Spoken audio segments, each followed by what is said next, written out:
The film stars probably one of the best romantic comedy duos, Drew Barrymore and Adam Sandler, starred in a movie titled 50 First Dates. Drew Barrymore's character named Lucy obtained a brain injury from a car accident, which ultimately affected her short-term memory. Lucy still has all her long-term memory, but she wakes up every day thinking it's October 13th of the previous year, right before her accident. Every single day, she basically relives the same day. Lucy's family and friends try to protect her from the harsh reality of her condition, keeping her retained long-term memory by reliving it at the moment, and tries to make life as simple as possible for her. Adam Sandler's character named Henry met Lucy at the local breakfast place and got love at first sight. The next day, when Henry approaches Lucy, she is unable to recognize him due to Lucy's memory and brain impairment. Henry spends the rest of the film trying to win over her condition by becoming significant in her life, making Lucy fall in love with him on a daily basis after realizing Lucy can't remember new things after her car accident. Lucy was told to suffer from Goldfield syndrome, which is only a fictional concept from the movie. But despite the false fictional, Lucy's condition is real, and known as a type of amnesia where she loses her short-term memory called anterograde amnesia. Anterograde amnesia is a type of memory loss that occurs when you can form new memories.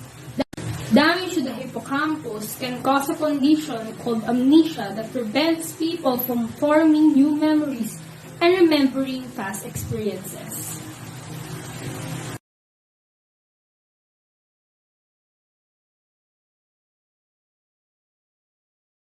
Given that 50 First Date is a work of fiction, it is not surprising that some of the neuropsychological details of the movies are inaccurate. Yet, the film still serves as a useful starting point for understanding memory. In the movie, the temporal lobe is the part of the brain that is damaged with Lucy, which causes her to suffer from Goldfield syndrome.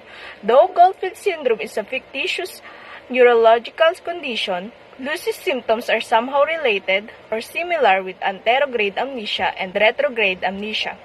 Lucy is unable to recall the day of her accident, which is what retrograde amnesia is, the inability to recall the memories that were formed before the event that caused the accident. Retrograde amnesia does not usually affect the memories that is formed years ago, and only affect the recently stored past memories. Meanwhile, anterograde amnesia is a type of memory loss that occurs when an individual cannot form a new memories. And in some severe cases, anterograde amnesia causes permanently losing the ability to learn or retain any new memories or information, just like what Lucy suffered from in the movie. Anterograde amnesia is much more common than retrograde but is a temporary condition. But nonetheless, both conditions are pretty rare.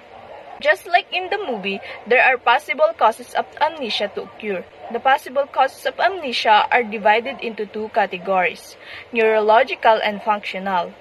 Neurological amnesia can be a result from radiation, anoxia, thyroid problems, brain infections, or other conditions. Meanwhile, functional amnesia is more uncommon than neurological amnesia, and is a result of mental problems. Unlike neurological amnesia, functional amnesia does not appear to be caused by a recognized brain injury or disease, but rather by emotional trauma. Usually, functional amnesia are retrograde amnesia, but in some severe cases, patients can forget their whole identity.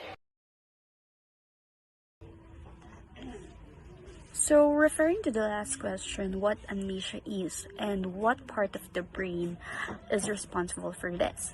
First off, we'll determine what amnesia is. So, amnesia refers to the loss of memories, including facts, information, experiences.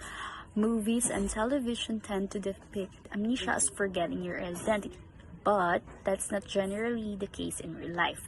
Instead, people with amnesia, also called amnestic syndrome, usually know who they are, but they may have trouble learning new information and forming new memories. Amnesia can be caused by damage to areas of the brain that are vital for memory processing. Unlike a temporary episode of memory loss called transient global amnesia, amnesia can also be permanent. So, on this part, we'll be asked then which part of the brain is affected. So, the part of the brain which is mainly damaged is the temporal lobe. So, what is a temporal lobe? Temporal lobe of your brain is a pair of areas of your brain's left and right. So, this area, which are inside your skull, near your temples and ears, play a role in managing your information, emotions, processing new information from your senses, storing and retrieving memories, and understanding language. So, what other parts of the brain might be affected by this syndrome? So, amnesia can result from damage to brain structure that form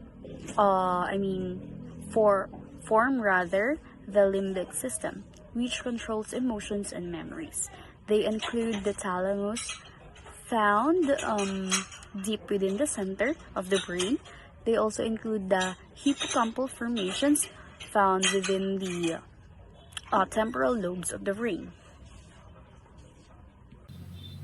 The process through which the mind processes, stores, and retrieves information is known as memory.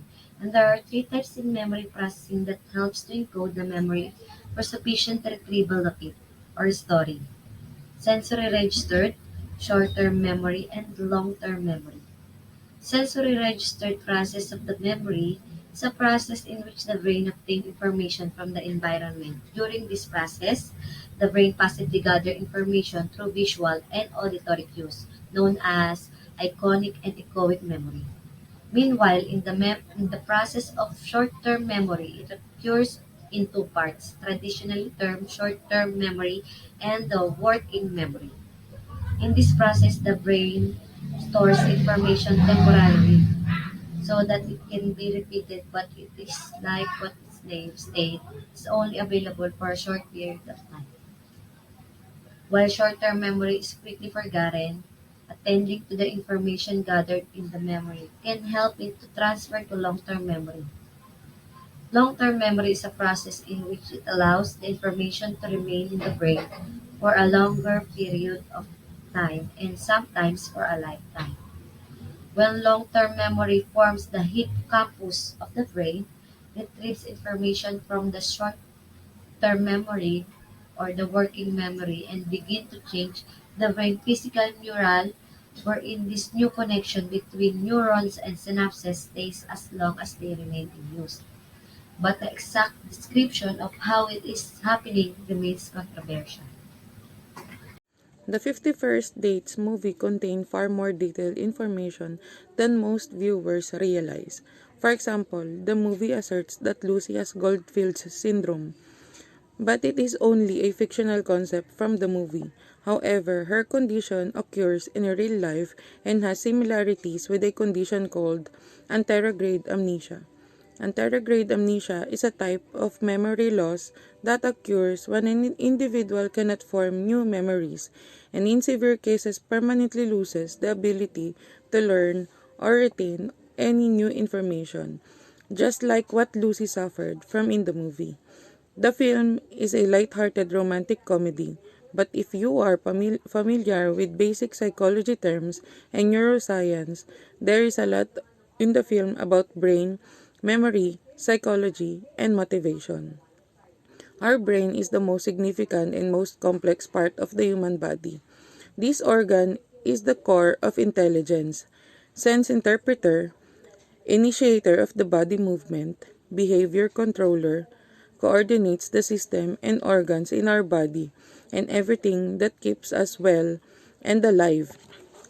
Brain is the powerhouse, the primary and the main of the body, along with the health and support of our other vital organs, making it the most important part of the body.